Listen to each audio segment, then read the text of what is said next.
मसाला mix तैयार करने के लिए सबसे पहले एक बाउल में हम ले लेंगे 5 टेबलस्पून सफ़ेद ज़ीरा और 5 टेबलस्पून साबुत धनिया। मसाले के लिए हम एक ही चम्मच इस्तेमाल करेंगे। ज़्यादा मसाला बनाना है तो आप यही चीज़ डोंगे के चम्मच के तौर पर इस्तेमाल कर सकते हैं, वरना आप टेबलस्पून इस्तेमाल कर लें। तो सबसे पहले इन दोनों मसालों को क्रश कर लेंगे। इसके लिए आप चकले या पटरे का इस्तेमाल कर सकती हैं।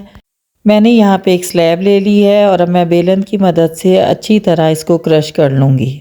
थोड़ी मिकदार में हो तो 2 हथेलियों के दरमियान भी रख के क्रश हो जाते हैं, लेकिन यहाँ पे ज़्यादा है तो इसलिए हम बेलन से इसे क्रश करेंगे। बेलन को मुख्तलिफ़ तरफ से चलाएंगे ताकि हर तरफ से सही तरह क्रश हो जाए। अगर हम यहाँ पे ग्राइंडर की ड्राई मिल का इस्तेमाल करते तो उससे ये पाउडर बन जाता, जबकि हमें सिर्फ इस तरह चाहिए कि ये क्रश्ड कंडीशन में हो।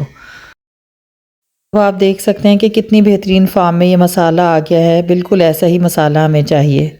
इसमें मिलाएंगे 1 टेबलस्पून अजवाइन, 1.5 टेबलस्पून नमक, 2 टेबलस्पून दड़ा मिर्च या कुटी हुई मिर्च, 1 टेबलस्पून पिसी हुई लाल मिर्च और 1/2 टेबलस्पून हल्दी।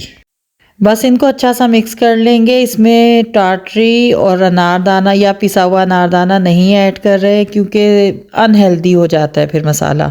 ये हमारा बेहतरीन पकोड़ा मसाला तैयार है। बाज़ार वाले यही मसाला इस्तेमाल करते हैं।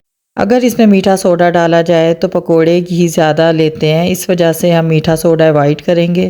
1 पाव बेसन में 2 चम्मच भर के ये मसाला जाएगा। जो तेज़ मसाला इस्तेमाल करते हैं वो 3 चम्मच भी डाल सकते हैं। सब्ज़ी का इस्तेमाल कर रहे हैं तो नमक आप सब्ज़ी के हिसाब से मज़ीद डालें, लेकिन मिर्च इसमें बैलेंस रहेगी।